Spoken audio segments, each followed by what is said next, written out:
Hey, everybody, welcome into a response podcast from us. It's Adam and Rex on Silver Linings Podcast. First of all, we want to thank everybody who has made comments about our last podcast, our book that is coming out. We did a whole podcast on our book that's coming out November 1st. And thank every single one of you who are buying our book. We can't believe we're just happy one person is buying our book. So and we want to thank Jane and her staff. I got to tell you, I read the manuscript, Rex. I know you guys didn't think I was going to read it. It's amazing. I feel like they made me feel smart. So I love our publicist. Let me translate that, because you're saying it's amazing. It's amazing that given that stuff we gave to them in the shape it was in, it was amazing that they made it as readable as they did. So we are both very grateful for that. When I read it, I was like, oh my gosh, this sounds like a book. This is fantastic. It's what I said, but better. So so our book is coming out. It's called Lori's Lies and Family Ties. You can get it everywhere. We will have an audiobook coming out later if you want to just listen to the audiobook, which some of you prefer audiobooks over reading books. But I got to tell you, the cover of the book is phenomenal. So we'll talk about that here in a second. The other thing I want to mention is Kimberly has put together, one of our optimists put together a Facebook group.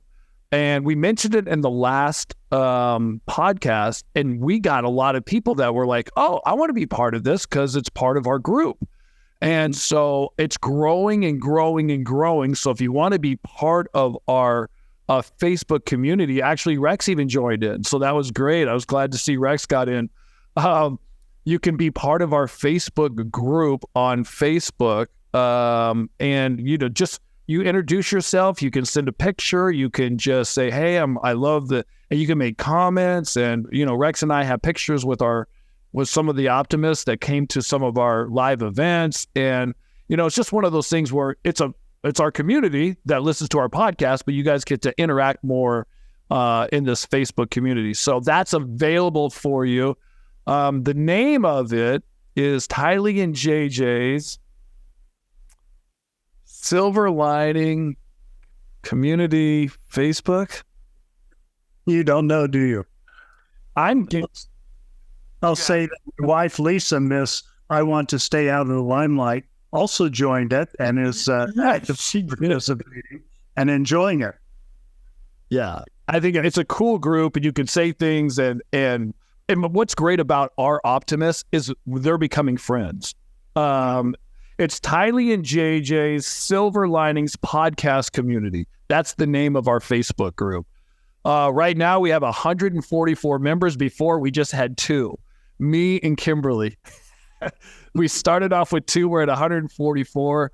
And if you want to be part of it, if you're on Facebook and you like our community and you like our podcast, Being Optimist, you can join in. There's a good screenshot of the new Facebook community that you can be part of. So we'd love to have you. Thank you for all the comments and all the great things that people have said about our book and ordering our book and all that. So I appreciate all that. Now let's talk about comments. Or first, let's talk about the cover of the book, because we do want to thank Kaylee, your daughter. Oh, it's amazing.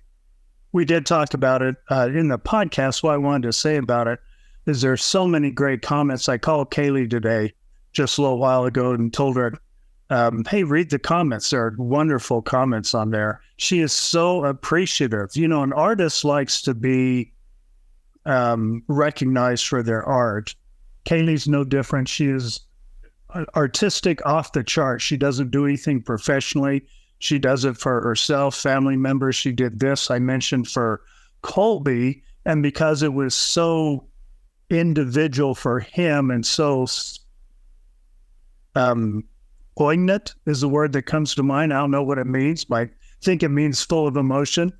We hadn't made a big deal of it till now. I didn't even know she would let us use it. And when she gave permission to us, so glad, because it's so meaningful to all of us. Meaningful is the word I was looking for. Yeah. And but she's very grateful for all the comments and loved being recognized. So thank you for that. Speaking of comments, our response today is, we're not doing a live this week, but we are doing this response because, we love your comments. We love to bond with you and feel your pains and all those things. But there's other things too that come across in comments. So I'm going to let Rex take it from here. Well, let me say, so many, the vast majority of you are so positive. And you're so good, even when you disagree with someone else, with us, your comments are so good. And we also appreciate not only that, but the fact that some of you really get the position we're in and you comment on that. Like here's one example of many examples we could post. This is Tanya Christo, I believe, living in another state makes a big difference on what you actually know what's happening day to day also. So when you go for visits, usually fun and happy. She gets us, Adam. This is our situation. Both of us lived away from this, and we have people asking questions, which we don't mind at all, that don't get that we weren't with Lori every day. We weren't around the corner. And I was cut off. And well, yeah, when Lori started doing her evil thing, she cut off, well, definitely you. I wasn't in touch with her anyway. She cut off her mom, which was my main source of information, her sister. And so we were not getting a lot of information. And so another comment like that I wanted to highlight and thank Ms. Waggy Dog, saying, we don't need to justify anything to other people who question our actions. We appreciate that, and we appreciate comments like this, especially when she says your integrity and sincerity speak for themselves and nobody can begin to understand how it was for you. We believe that, just like we can't understand your personal situations. We love that you share them, and we love bearing one another's burdens. We love the fact that you have a place to talk about it. We don't pretend to understand it. We don't pretend that our situations is worse than yours. Certainly, you don't have a couple of serial killers in your family, but that doesn't make your grief, your pain, your situations less tragic than our situation. We just understand that. We get along like that. So we appreciate everyone in this community, and that's what's made the community. Everyone that gets the difference here and just shares and comments. And again, even when they disagree. Now, this next comment, I want... Hold on 1 second. Can I just go back and Miss Waggy Dog? I love that she loves dogs so much like I do, that she actually put her name, Waggy Dog, because you get home and your dog sees you and it wags its tail. I got to change one of my screen names to something with a dog. So that just sparked in me. Sorry, Rex. I go off the deep end all the time. Go ahead. All right, no problem. This next one, I'm not putting the person's name on it or telling you the name, because if what I'm going to say comes across as us making fun of her or questioning her, belittling her in any way, I don't mean that for that to happen. But I just want to explain what Adam and I are dealing with, and this is a good example of it. And look how nicely she does this. There's nothing wrong with these questions at all. Nothing wrong with the way she approached it. We appreciate the way she approached it. Because look at that. Good podcast, beautiful cover of Tylee and JJ. I do have some questions. This is a great way to ask questions. Was there any explanation of why Lori and Chad didn't attend Alex's funeral? I haven't heard an explanation. I don't think Lori and Chad gave one. But they certainly didn't give one to us. We have not talked with either Lori or Chad for a lot longer than that time period. No doubt. And so we haven't heard from Lori and Chad, in case anyone was thinking, but I don't think anyone's heard. Now, they were in Hawaii, but I don't think anyone's heard of them saying, or we haven't heard of them saying, here's why we didn't come to Alex's memorial service. But maybe because we wildly speculate that Lori and Chad had Alex killed. So maybe that has something to do with it. Well, they still may have shown up. You know, some criminals do that, show up to go back to the scene of the crime. Yeah. Adam, do you want to address the second one? Were you close to Tylee and JJ? An honest question, I think. Let's see. Adam, were you close to Tylee and JJ? When asked about Tylee, all you said was you tried to spend time with her. Well, like I said, I didn't live near my family, so I got to see Tylee when I came to town. And when I did come to town, I spent time with her. I don't know what else I can say. Did I have close conversations with her? Sometimes we talked about, things about her life and what was going on. But overall, I didn't have a daily contact with Tylee. And I'm glad you said it like that. That's why I wanted to bring out, how do you gauge closeness? I only saw Tylee maybe a dozen times, stayed with him a couple times with the Ryans, stayed with the Vallows in Hawaii, but was I close? Well, while I was there enjoying her company, I felt close, but we didn't hang out. We didn't call each other. So, I wouldn't say I was close.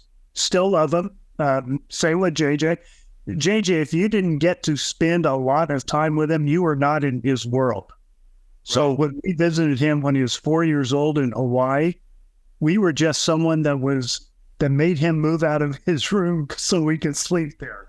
JJ did not like Uncle Rex. No, he did not. Well, I can't even say that. He just didn't acknowledge my existence when he was 4 years old, and I was taking his room. Right. Okay, but the point being, we feel we're close to all of our family members at certain times, especially when we're with them. But neither of us, from the time I left for college, the year Lori was born, and when Adam left, we're living different places. So when we get together, we feel like a close family. Not as much now, but all during that time frame up until the stuff went down. Now, here's the one I really wanted to highlight. Okay. Because it lets me explain what's going on. What's going on with me and Adam is similar to the person that asked this question. Think about question number 3 here.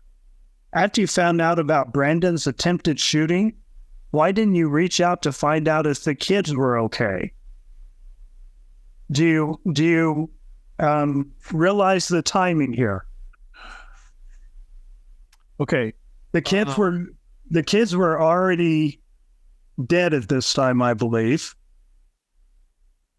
Hold on. Are they talking about Brandon's kids? Yeah, I'm not sure. Are they talking about Brandon's kids or are they talking about Tylee and JJ? Yeah, I'm not sure either way, but let's say both situations. First of all, we didn't know Lori was in Rexburg, Idaho. Or I didn't. I'll just talk about me, but I believe you were in the same situation. No clue. Okay. Now, Brandon called the police already when he got shot at. First thing he did was call the police. Second thing he did was call me. Right. So why not contact the police? Check. That was done already.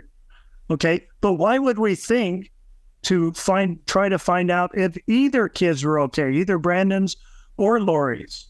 Why would that even enter our mind? Right. Okay. Because we didn't know where the kids were. We weren't calling and checking on Tylee and JJ any amount of time. Now, Kay and Larry had a closer relationship with them, and thank God literally for that, and for Kay and Larry, because of that relationship, especially with JJ, they started the whole ball rolling. Yeah. So we're grateful for that. But Brandon getting shot at, there's not a thought sequence where we would say, well, we'd better check and see if the kids are okay. We didn't know the kids were missing. We found out the kids were missing when you found out the kids were missing in late December. Yeah. So we wouldn't have thought that any kids are in danger. or had anything to do with this, or our minds wouldn't be on the kids there. Right. You know, now they, and this is another thing. When people tell us what we know, we were in the dark. Remember the email before when people said you were in the dark trying to figure this out? We were in the dark. We didn't know Lori was having an affair with Chad Daybell. We had heard the name Chad Daybell. We didn't know how involved she was. Why would we know? Why would we think to warn Tammy? First of all, we didn't know Tammy Daybell. Why would we think to warn her about something? Well, there was a letter that Charles said that he was going to send to Tammy because Lori made up an email saying that she was Charles, and Charles wanted to get Chad to write or to write a book for him to invite him out. And I know that. And then Charles at some point said, I think Lori may be having an affair with this Chad guy. But even then, everything was just kind of just thrown to the wall, and just like everybody's speculating, and nobody knows anything at this point. And who knows? You think I'm going to call somebody that I don't know and say something fishy's going on? Or, I mean, nothing makes sense at this point. So you just don't go and start talking to people if things don't, make sense to you. You look like an idiot. You look like you're, crazy or whatever it is. So yeah, there's no rhyme or reason to do the things that they're asking us in this email. Yeah.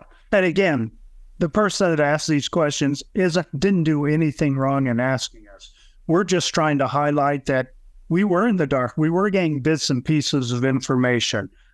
Much of the time, the same time y'all were getting information. So that's why we wouldn't have thought to contact Tammy Daybell. We wouldn't have thought there was any reason to check on the kids. The fourth question, do you think that Lori held power in the family? Let me try this one first, Adam, and you can. Lori held power over what she was doing. And she got her mom and her sister, who we famously saw on TV, to follow along with her. So if that's the power you're talking about, yes, family members seem to follow her direction in regard to cutting off family members. In regard to cutting off husbands, and I'm talking Joe Ryan, yeah, I bought into when she said Joe Ryan abused the kids and she found evidence and blah, blah, blah. I did buy into it. So Lori held power over her situation, just like any liar can hold power by by gaslighting people, telling lies. But as far as, I don't know what else power in the family would mean. Well, I mean, I know a lot of people like Lori like to have things at her house. She liked to be like the center of attention and be like, okay, everybody, we're going to do this at my house, and this is the games we're going to play, and here's what we're going to do. So she did have those kinds of things that, I guess, if you're going to consider that power, then yes, she did. Like Rex said, who knows what lies that she told my mom and my sister. We don't know what lies she told to them, and where they believed her, or what she showed them, or what she made up and made it look legit. I don't know any of those things. So, yeah, she had some kind of influence on, our families. So answer to that question is, I guess, yes. Mm-hmm. And I don't think growing up she particularly had power over siblings. But again, I wasn't around. I was around during family. She didn't really have power over anybody. Like everybody growing up, we were all equal. But as we became adults, Lori just liked to be in control and have things at her house, which she wanted to make the food. She wanted to have the game. She wanted to do the things that she wanted to do. And all of us were like, oh, great. We don't have to do any of that. I'm all for it. I will show up and eat and play games and have fun and not worry about any of it. If you want to do all that, I'm happy as a clam to show up. So, yeah. I will say, I've said this before, if a person had power in that family, when Adam was growing up, when he was younger growing up, it was his oldest sister, Stacy. Yeah. She ruled her siblings with an iron fist. No doubt. Sometimes when her parents were home, even. Yeah. So, She took over. so if someone had power, yes, that would have been when they were kids, and she is the oldest sibling. Yeah, so she had power. So I hope that gives you a little more insight into why we aren't good at answering some questions. First of all, we aren't sure what they mean sometimes. Like, did you check on the children? Second of all, we don't remember. My wife and I were trying to remember when we found out who Chad Daybell was, and then when we found out what Lori and Chad were having an affair.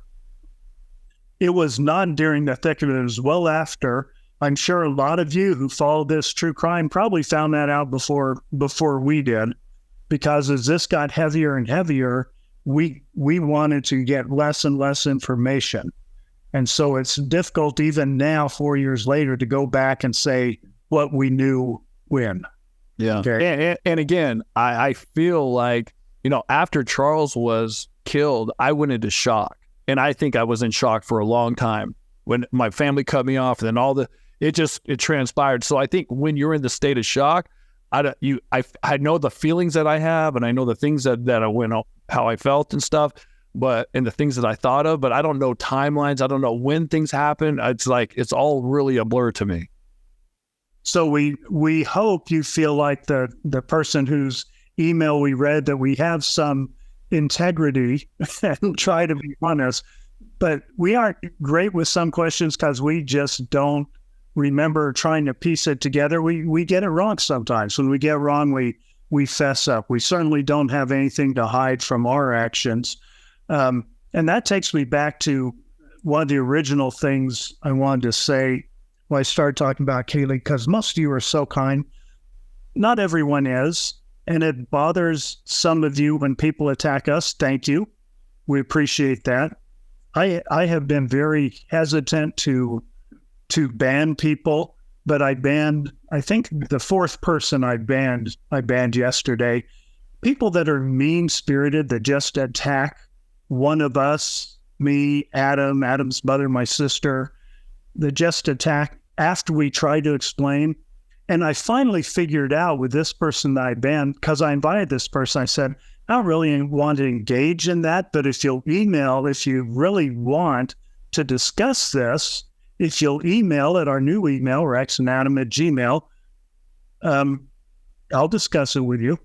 Crickets. It finally dawned on me, people that are being rude like that just want the platform. Or some of those people just want the platform.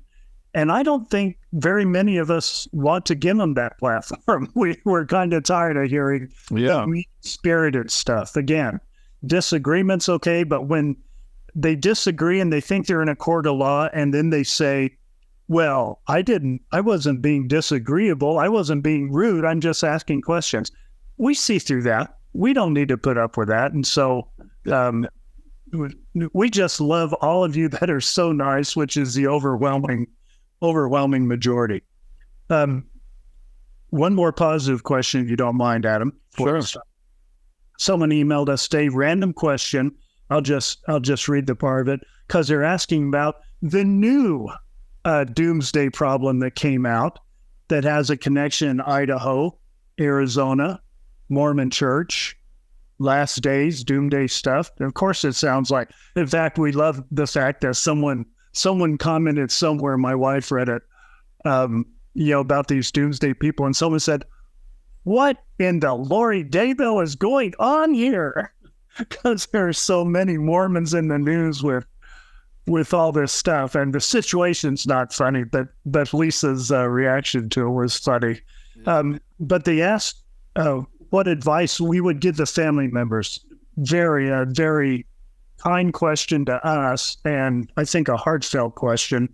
But I wanted to take that somewhere else, because I, other than what we talk about generally here, about being supportive with each other and being loving, I don't have a whole lot of advice to give except my standard, and I hope y'all aren't sick of it yet, but you probably will be at some point. The only advice I want to give is not to listen to me, not to listen to Adam. is to listen to your internal guidance system, your conscience. That's the guidance you need. That's what you need to listen to, whether it's dealing with a problem, a family situation, your own healing, your healing path. And I'm sorry to sound a little preachy on this, but one person wrote in the comments from our Tuesday podcast, they said, well, I need to point out that the Church of Jesus Christ of Latter-day Saints isn't Christian, so Lori shouldn't have been following her conscience. That's where she went wrong. So let me just address that if I could. I don't get very we ignore the religious comments quite a bit. And I don't care if that person wants to badmouth the church or whatever, but I'm going to tell my personal belief. I always try to talk in terms that will include everyone, because I'm not just talking about Christianity or to Christians or to religious people or to spiritual people that aren't religious or to atheists. I want everyone to be included, because whatever you think that guidance system is, it's true for everyone. It works for everyone. And what I personally believe it is the light of Christ that's in you, as the Bible says. That is the light. It's not your conscience. So to that person, I wrote in the response to that comment when they said Lori shouldn't have been following her conscience, I said, if you believe that your conscience is your own limited reasoning or your own ego or your own desire, definitely, I agree. Do not follow that, if that's what you're calling your conscience. But if you believe that, like I do, that your conscience is your connection with God, with Jesus Christ, with whatever your higher source is or whatever your belief system is, by all means follow that. That's I hope the only advice that you hear from me. I don't have a lot of other advice. Adam, do you want to give some advice after I said that? No. I love it. I just love listening to you. I love it. I learned so much when I listen to you. I try to put myself around people that I can learn from, and you're definitely one of the people that I learn from. So I love that. I do thank you for all the comments. Please keep them coming. Thank you for joining our podcast, being an optimist, being part of our group, part of our new Facebook group. The other day I was checking people in at my pickleball job, and a lady walked in and I was helping her with the pickleball, and she walked away and she goes, by the way, I love your Silver Linings podcast. Keep it up. And I was like, you're an optimist? And then she's like, yeah. And I was like, oh my gosh, it's great. And I was busy. I had people coming and going and stuff. So I love our community. Thank you guys for being part of our podcast, buying our book, as we continue to get each other's back and be here for support. If you're lonely, if you need to feel something, or you feel like Rex and I can, you feel comfortable with us, we feel comfortable with you guys.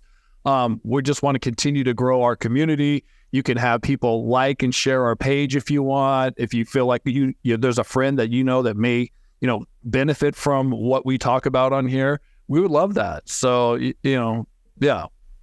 Today I had a conversation with a client. Really has become a good personal friend. My wife and I have gone down to Tucson to meet her and her husband. She called me today, telling me she's going to retire, and we're talking about what's going on. She said 2 days ago, her nephew, 30-year-old nephew, got hit by a car and is a quadriplegic now.